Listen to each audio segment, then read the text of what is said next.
이제 중학생이 된 아들을 보면서 학교에 잘 적응하길 바라는 마음이 아마 부모의 마음일 거다라는 생각들을 합니다.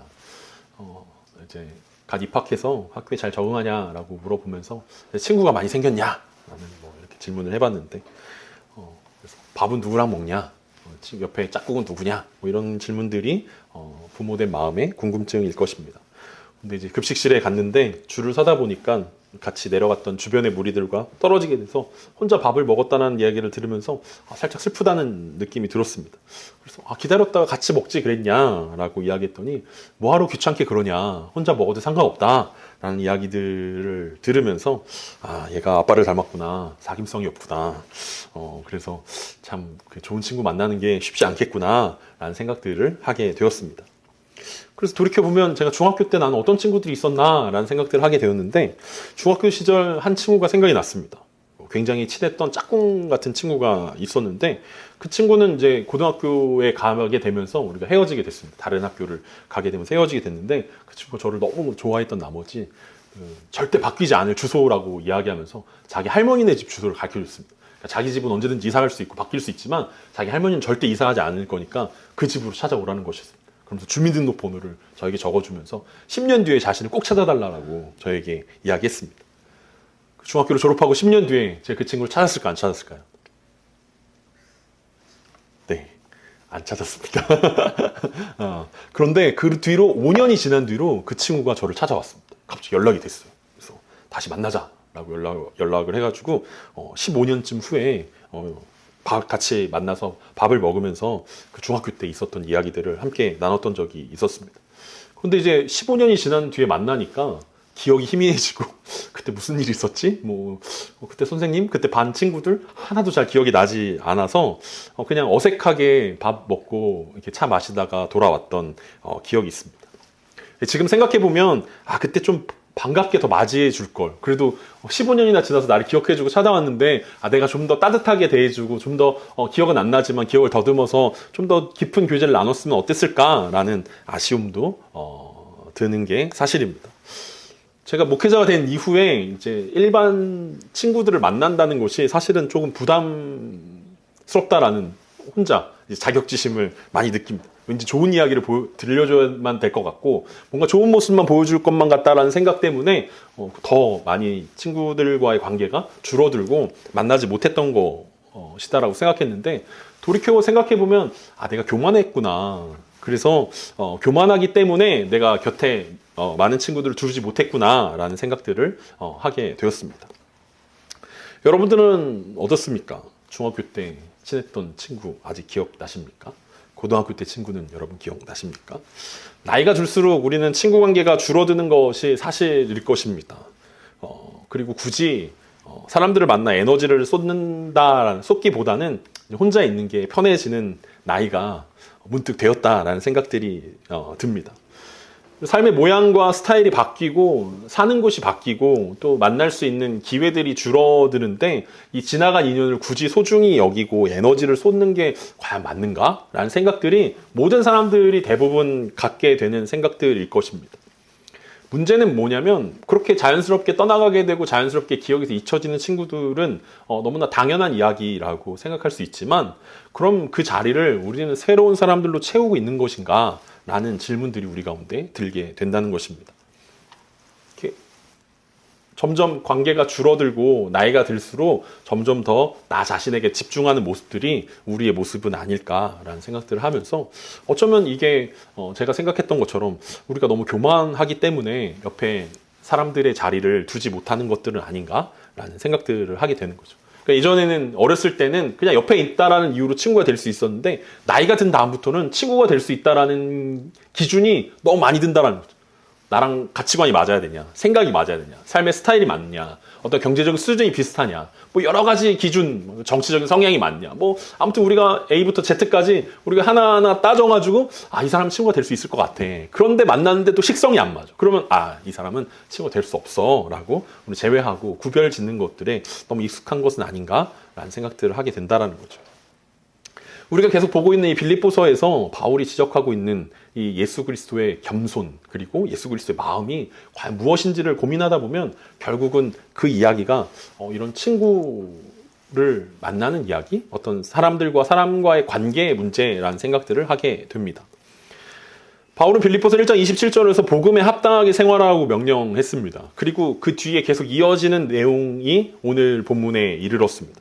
그러니까 복음에 합당하게 생활하는 것이 뭐냐라고 이제 사람들이 궁금해할까봐 바울은 복음에 합당한 생활은 지난주 말씀을 통해서 복음에 합당한 마음을 갖는 것이다라는 이야기들을 하고 있습니다. 이제 복음에 합당하지 않는 마음은 어떤 마음이냐? 같은 마음이 아닌 거, 다른 마음을 갖는 거, 두 마음을 품는 거, 그리고 허영과 투기, 뭐 이런 것들은 복음에 합당하지 않은 마음입니다라고 이야기하면서 겸손한 마음으로 다른 사람들을 낮게 여기고 다른 사람들에게 관심을 가져라라는 이야기가 지난주 우리가 함께 묵상했던 말씀이었습니다. 그러면서 이제 2장에서 뭘 이야기하냐면 그 겸손한 마음이 도대체 뭐냐라는 예를 들어서 우리 가운데 설명하기 시작합니다. 그래서 오늘 보게 되는 것이 겸손한 그리스도의 마음이고 다음 주까지 그 겸손한 그리스도의 마음을 보게 될 것이고 겸손한 바울의 마음을 보여줄 거고 겸손한 디모데, 겸손한 에바브라 디도 이런 예를 들어서 바울이 겸손한 마음이 이것입니다라는 것들을 우리 가운데 설명하고 있습니다. 그게 이제 빌립보서 2장의 전체적인 내용입니다. 그러면 우리는 어떻게 겸손한 마음을 가질 수 있습니까? 어떻게 복음에 합당한 마음을 가질 수 있습니까? 겸손은 우리가 도대체 어떻게 배울 수 있습니까? 그게 오늘 본문을 보면서 우리가 삶 가운데 적용해야 되는 질문일 것입니다. 오늘 본문 5절입니다. 너희 안에 이 마음을 품으라 곧 그리스도 예수의 마음이니. 우리가 잘 알고 있는 것처럼 겸손이라는 마음이 우리는 나를 낮추는 마음, 그리고 누군가가 높이려고 할 때 겸연쩍어하는 어떤 그런 행동, 그런 것이 우리가 진짜 겸손하다라는 것을 의미한 것은 아니라고 우리는 잘 알고 있습니다. 에휴, 저 사람 또 겸손한 척하네, 이 정도지 저 사람 진짜 겸손한 사람이다 라고 이야기하지 않는다라는 거죠. 왜냐하면 겸손한 마음이 앞에서 바울이 예로 들었던 것은 각각 자기보다 남을 낮게 여기는 마음이고 자기 일보다 다른 사람들의 일에 더 관심을 갖는 것이 진짜 겸손한 마음이다 라는 것들을 우리 가운데 힌트를 주었기 때문에 그렇습니다. 그런데 그 마음은, 그 겸손한 마음은 어디서부터 시작하냐면 예수 그리스도의 마음을 품는 것에서 시작한다라고 바울이 이야기합니다. 그런데 여러분, 어떻게 하면 우리가 예수 그리스도의 마음을 품을 수 있습니까? 아무나 그리스도 예수의 마음을 품을 수 있는 것은 아닙니다. 아무나 예수님을 닮고 싶다고 닮아갈 수 있는 것도 아닙니다. 우리가 아무리 예수님처럼 살고 싶다라고 하고 그리고 예수님처럼 사는 것들을 흉내낸다 하더라도 그것은 진짜 예수 그리스도의 마음이 아닐 수 있다는 것입니다. 우리가 잘 알고 있는 것처럼 겸손의 반대말은 여러분 뭐라고 생각하십니까? 겸손의 반대말. 네, 교만입니다. 그리고 그 교만은 하나님이 가장 싫어하는 죄라고 성경에서 이야기합니다. 왜 하나님은 교만을 가장 싫어합니까? 왜냐하면 지금까지 일어났던 수많은 죄악의 사건이 교만으로부터 시작되었기 때문에 그렇습니다. 사탄이 왜 천사였다가 사탄이 되었습니까? 그 마음 가운데 교만한 마음이 들어가서 아닙니까? 왜 아담과 하와가 선악을 알게 하는 나무의 열매를 먹었습니까? 바로 하나님처럼 되고 싶다는 교만한 마음 때문 아니었습니까? 바벨탑을 쌓았던 인간들의 교만한 마음 때문에, 수많은 이스라엘의 교만한 왕들의 마음 때문에 이스라엘은 하나님을 모른 척하고 그 마음 가운데 하나님 두기를 싫어했다라는 것을 우리는 잘 알고 있습니다. 구원받지 못한 사람들의 마음에 가득한 것이 바로 교만한 마음이라는 것입니다. 우리가 하나님을 의지하지 않고 하나님을 필요로 하지 않는 마음이 교만이고, 그래서 자기중심적으로 살아가고 생각하고 판단하고 해석하는 것이 바로 교만한 죄의 특징이라고 이야기할 수 있습니다. 하나님을 떠나 사는 사람들의 특징이 바로 마음에 하나님을 두기를 싫어하는 것이고 하나님을 의지하지 않는 것이고, 그래서 하나님을 의지하지 않는 사람은 절대로 겸손할 수 없다는 것입니다. 앞에서 얘기했던 것처럼 겸손한 척은 할 수 있지만 진짜 겸손한 예수 그리스도의 마음을 품기 위해서는 하나님이 그 마음의 중심에 들어와야 하고 예수 그리스도 안에 있어야 하고 예수 그리스도의 그 하나님의 은혜를 받은 사람만 겸손할 수 있습니다.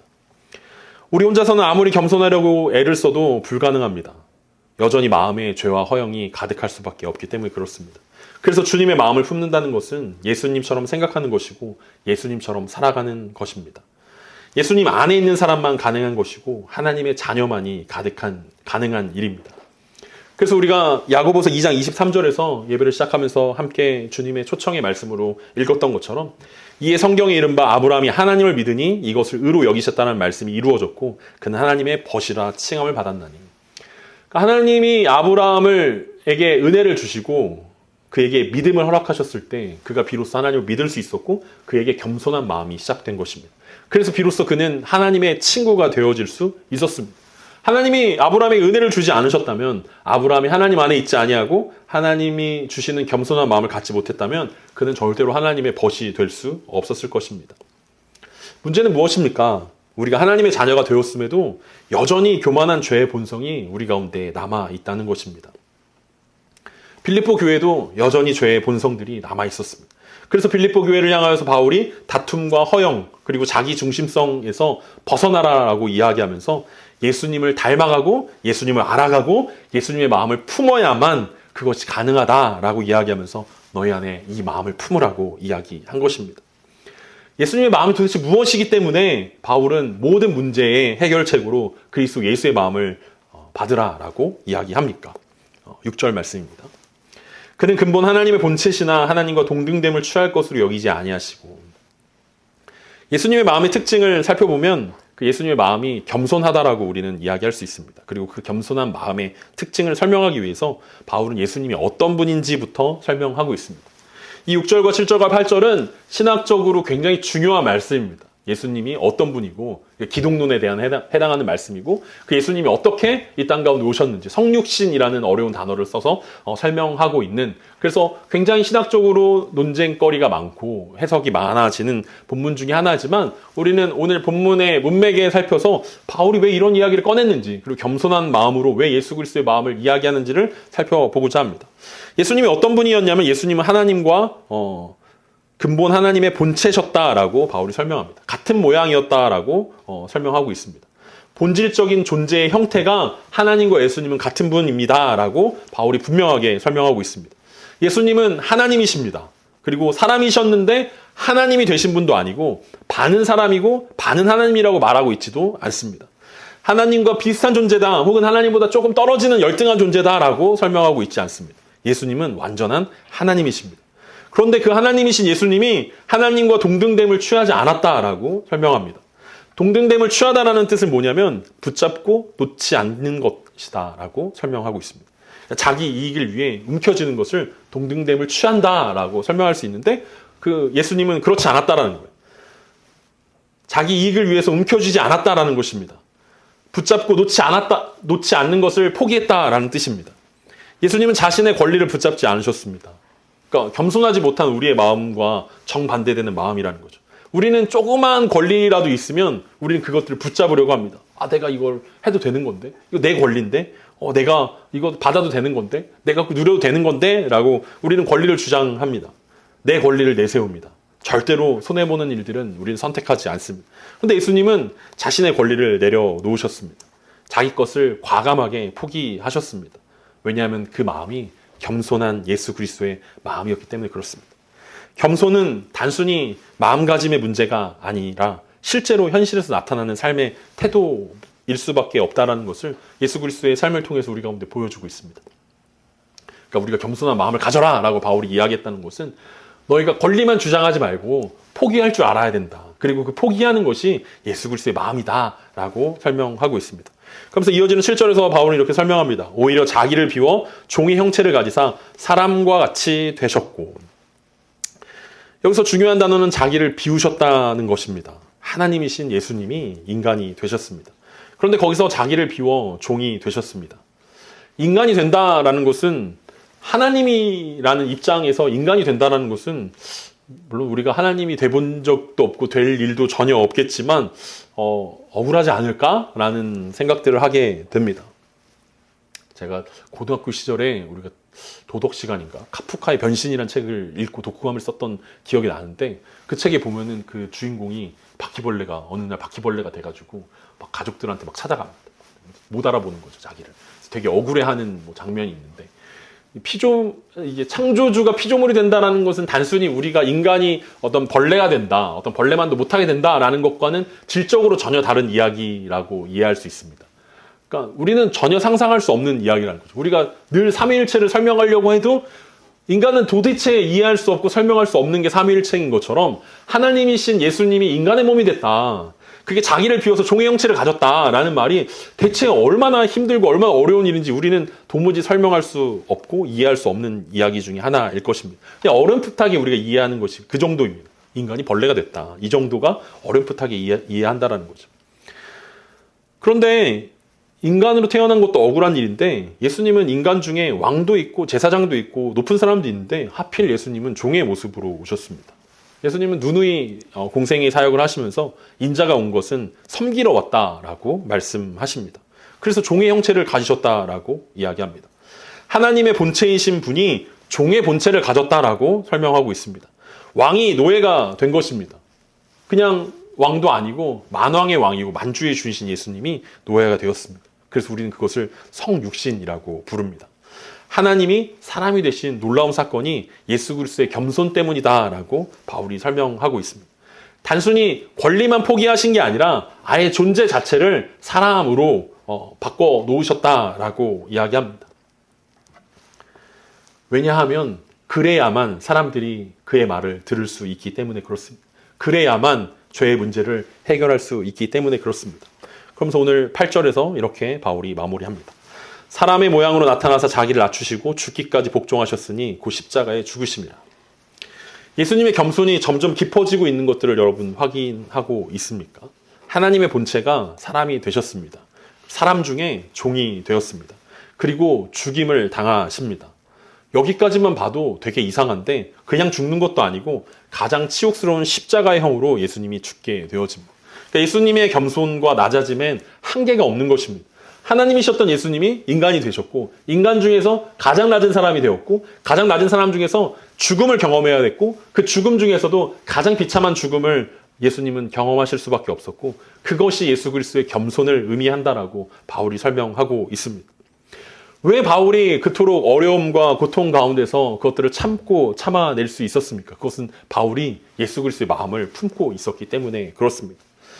우리가 오늘날 교회의 상징을 십자가라고 이야기하지만 예수님 당시, 바울 당시에 십자가는 유대인이든 헬라인이든 저주의 상징으로 생각했습니다.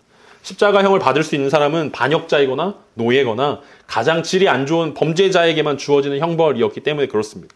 그래서 감히 십자가를 예수 그리스도의 상징이라고 부를 수도 없는, 십자가는 그냥 저주의 상징이고 그 십자가에서 죽었다라는 것은 반역자이거나 가장 죄질이 나쁜 사람이라고 생각할 수밖에 없는데 예수님은 그 십자가에서 죽으심으로 하나님에 대한 우리의 사랑을 확증하셨다라고 로마서에서 설명하고 있습니다. 왜 예수님은 그렇게 낮아지셨습니까? 예수님이, 하나님이신 예수님이 왜 이 땅 가운데 오시고 왜 이 땅 가운데서 죽으시고 왜 이 땅 가운데서 십자가에서 죽으셔야만 했습니까? 답은 우리가 잘 알고 있는 것처럼 우리를 향한 하나님의 사랑 때문입니다. 그리고 우리의 죄악 때문입니다. 다시 말해서 우리의 교만한 마음 때문에 그렇습니다. 우리는 계속해서 하나님을 떠나 살고 싶어하고 계속해서 우리 마음대로 살고 싶어하고 계속해서 하나님과 상관없이 살고 싶어하는 그 마음을 해결하기 위해서는 예수 그리스도가 이 땅 가운데 인간의 몸으로 오셔서 죽으시고 다시 사는 그 사건 외에는 이 문제를 해결할 수 있는 방법이 전혀 없었기 때문에 그렇습니다. 예수님은 우리를 구원하기 위해서 하늘을 떠나 이 땅 가운데 오셨고 사람이 되셨고 종이 되셨고 십자가에서 죽으셨습니다. 이것이 우리가 이야기하는 복음의 핵심입니다. 예수님의 겸손이 예수님을 하늘 보좌에서 이 땅에 내려오게 하셨고 예수님의 겸손이 하찮은 우리에게 예수님의 친구가 될 수 있는 기회가 되었습니다. 사람이 어떻게 감히 하나님의 친구가 될 수 있겠습니까? 사람이 어떻게 감히 하나님의 구원을 이야기할 수 있겠습니까? 그런데 예수님이 겸손한 마음으로 이 땅 가운데 내려오심으로 죽으심으로 그 일들이 가능해졌다라고 말씀하고 있습니다. 요한복음 15장에는 이 놀라운 비밀을 예수님께서 제자들에게 이렇게 설명하셨습니다. 요한복음 15장 15절에서 17절 말씀입니다. 이제부터 너희를 종이라 하지 아니하리니 종은 주인이 하는 것을 알지 못함이라. 너희를 친구라 하였노니 내가 내 아버지께서 들은 것을 다 너희에게 알게 하였습니다. 너희가 나를 택한 것이 아니오 내가 너희를 택하여 세웠나니 이는 너희로 가서 열매를 맺게 하고 또 너희 열매가 항상 있게 하여 내 이름으로 아버지께 무엇을 구하든지 다 받게 하려 함이라. 내가 이것을 너희에게 명함은 너희로 서로 사랑하게 하려 함이라. 예수님 제자들에게 말씀하시면서 너희로 서로 사랑하게 하려 함이다. 이게 예수님이 이 땅 가운데 오신 목적이고 너희를 선택한 목적이다라고 말씀하셨습니다. 근데 너희라는 이 예수님의 카테고리에는 제자들만 포함되는 것이 아니었습니다. 제자들 이외에 모든 사람들을 향한 예수 그리스도의 마음이 숨겨져 있음을 우리는 잘 알 수 있습니다. 예수님이 우리의 친구가 되기 위해서 이 땅 가운데 겸손한 마음을 가지고 이 땅 가운데 오셨습니다. 바울은 이 말씀을 예수님의 성육신을 설명하기 위해서 어려운 신학 강의를 하기 위해서 이 말씀을 전했다라고 생각하지는 않습니다. 물론 이 말씀을 통해서 우리 신학적인 진리를 찾아갈 수 있지만 진짜 중요한 목적이 여기에 있지 않다라는 것들을 우리는 이 말씀을 보면서 알아차릴 수 있습니다. 바울은 빌립보 교회의 문제를 해결하기 위해서 특별히 기쁨이 사라져버린 구원의 기쁨이 사라져버리고 구원의 열정이 사라져버린 빌립보 교회 가운데 그리고 그 하나님의 사랑을 잃어버리고 다툼과 분열 가운데 그 초입에 들어서 있는 그 빌립보 교회 가운데 하나님의 회복의 역사가 일어나기 위해서 이 마음을 품으라고 명령한 것입니다. 그리고 이 말씀을 마음에 품고 그대로 살으라고 요청하고 있습니다. 우리가 오늘 이 짧은 4절의 말씀을 통해서 확인했던 예수님의 마음은 어떤 마음입니까? 첫 번째로 낮아지는 마음입니다. 예수님은 권리를 주장하지 않으셨고 자기를 비우셨습니다. 그래서 이 말씀 우리 가운데 적용한다면 우리도 가정에서, 직장에서, 교회에서 우리는 낮아지는 마음을 가지고 낮아지는 사람이 되는 것들이 필요하다는 것입니다. 세상과 정반대되는 거 아니겠습니까? 세상에서 높아지라고 이야기하고 더 권리를 누리라고 이야기하고 더 찾아내라고 이야기하고 더 자신의 권리가 무엇인지 꼼꼼하게 찾아내지 않으면 바보가 되고 손해보는 삶이다 라고 이야기하는데 예수님은 반대로 낮아지는 사람이 되라고 낮아지는 마음을 우리 가운데 보여주셨습니다. 두 번째로 예수님은 섬기는 마음을 우리 가운데 보여주셨습니다. 예수님이 종의 형체를 가지셨고 교회는 섬김의 공동체가 되어야만 하고 또 성숙한 사람은 겸손한 사람은 섬기는 사람이다 라고 이야기합니다.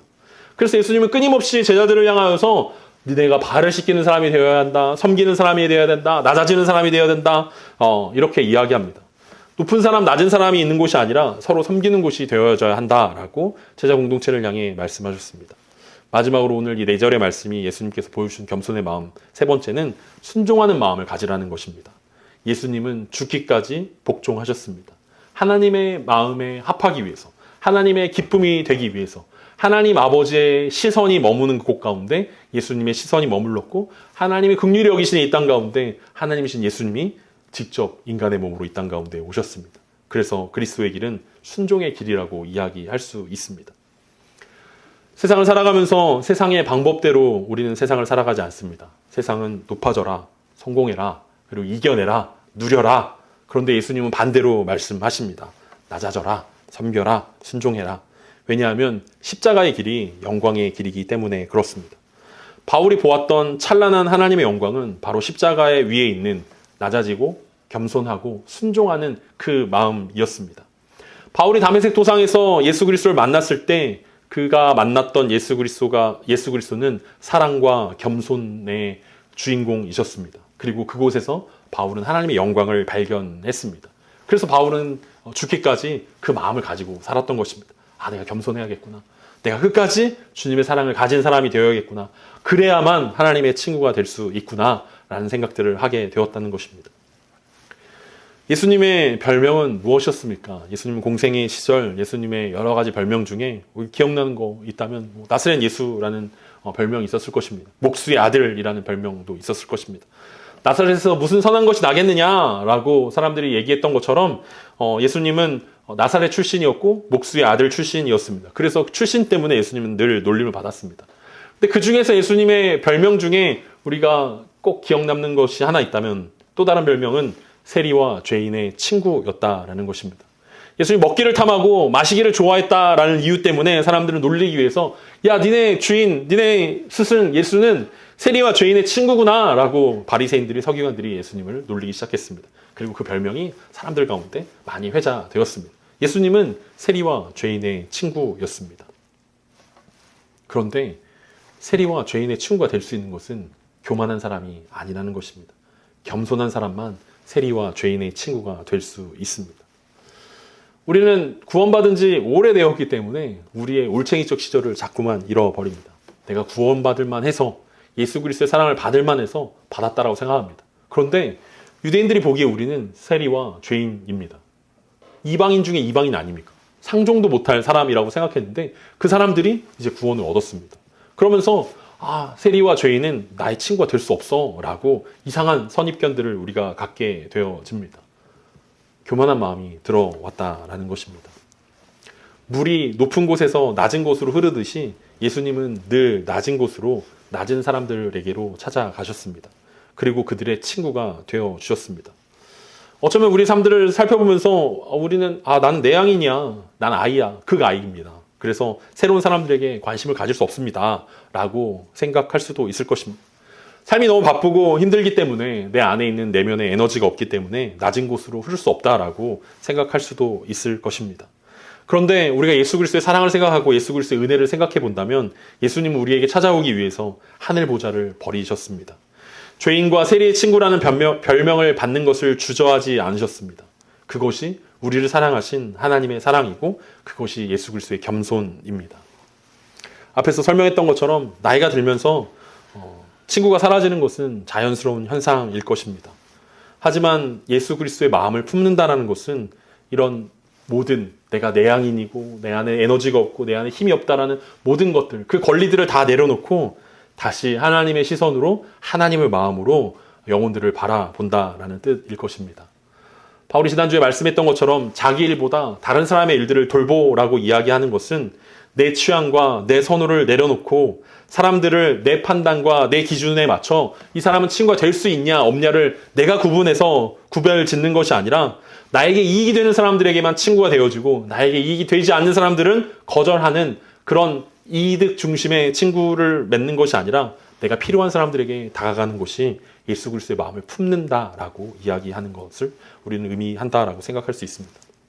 그러니까 이 말씀을 통해서 어떤 거창한 신학적인 지식들을 여러분들 가운데 설명하려고 하는 것이 아니라 단순한 진리를 우리 가운데 붙잡아야 한다라는 거죠. 그것은 예수님이 이 땅 가운데 성육신하심으로 우리의 친구가 되어주셨던 것처럼 우리가 하나님의 신실한 친구가 되어주기 위해서는 우리가 누군가의 그런 친구가 되어줄 수 있어야 된다라는 것이 오늘 본문이 우리 가운데 설명하고 있는 예수 그리스도의 마음을 품으라는 그 말의 기준이 되어진다라는 것입니다.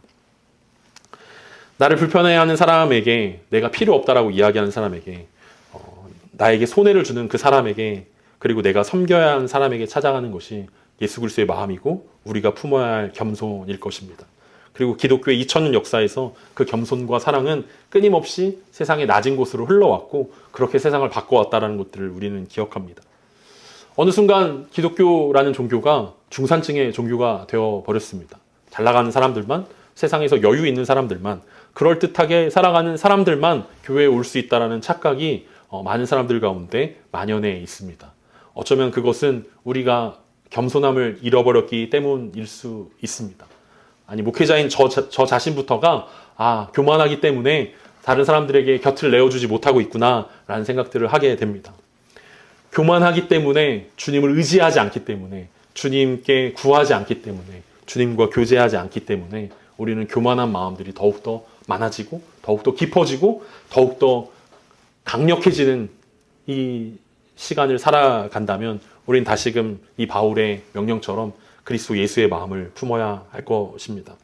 나를 칭찬해주고 나에게 연락 오는 사람들에게 잘해주는 것이 아니라 내가 먼저 연락하는 것이고 내가 먼저 다가가는 것이고 내가 먼저 손을 내밀어 줘야 하는 것이 겸손한 사람이 해야 되는 일들일 것입니다. 이 말씀을 묵상하면서 참 내가 잘 못하는 것들이구나, 내가 제일 못하는 것들이고 내가 진짜 어려워하는 것들이구나 라는 생각들을 갖게 되었습니다. 그러면서 다시금 내가 교만하구나 라를 깨닫게 됩니다. 교만하기 때문에 우리는 잘 기도하지 않습니다. 교만하기 때문에 하나님을 의지하지 않고 내 힘으로 문제들을 해결하려고 합니다. 교만하기 때문에 누군가를 찾아가거나 누군가에게 도움이 되려 하지 않고 내 이득, 내 유익, 내 것만 찾는 그 마음들이 우리 마음 가운데 충만하게 있는 것은 아닌가라는 것들을 생각해 보면서 우리가 주님의 마음을 품는다라고 이야기했을 때 그 주님의 마음으로 우리가 새로운 친구들을 사귀어가는 것, 그리고 누군가에게 주님이 필요한 사람들에게, 그리고 우리의 도움을 필요로 하는 사람들에게 친구가 되어주는 것, 이것이 진짜 그리스도 예수의 마음이구나. 그리고 이것을 통해서 우리는 비로소 겸손을 배울 수 있는 길이구나 라는 것들을 생각해 봅니다. 내가 겸손해야지, 내가 그리스도를 닮아가야지, 내가 주님께 더욱더 성화돼야지, 정말 거룩해져야지, 우리가 수동적으로 내 마음만 바뀌기 위해서 생각하고 기도하고 기다리고 있다면 절대로 그런 일들이 일어나지 않는다라는 거죠. 그런 일들이 일어나는 것은 진짜 나아가는 것이고, 그래서 낮아져야 되는 것이고, 다가가는 것이고, 친구가 되어주는 그 일들을 통해서 우리 삶들은 성화의 과정 가운데 나아가게 될 것입니다. 하나님의 은혜로 우리가 구원을 입었다면 우리가 하나님의 은혜로 성화의 구원도 입을 수 있을 것입니다. 그리고 그 성화의 구원 가운데 필요한 것은 하나님, 내가 주님이 우리에게 친구 되어주셨던 것처럼 우리도 세상 가운데 친구가 되어줄 수 있기 원합니다. 연약한 사람들에게, 우리의 도움이 필요한 사람들에게, 도움을 요청하는 사람들에게, 혹은 도움을 요청하지도 못하는 그 연약한 사람들에게 우리가 나아갈 수 있는 그 겸손한 마음을 우리 가운데 달라고, 그래서 하나님을 의지함으로 그들에게 도움이 될 수 있는 진짜 친구가 되어줄 수 있기를 간절히 소망합니다.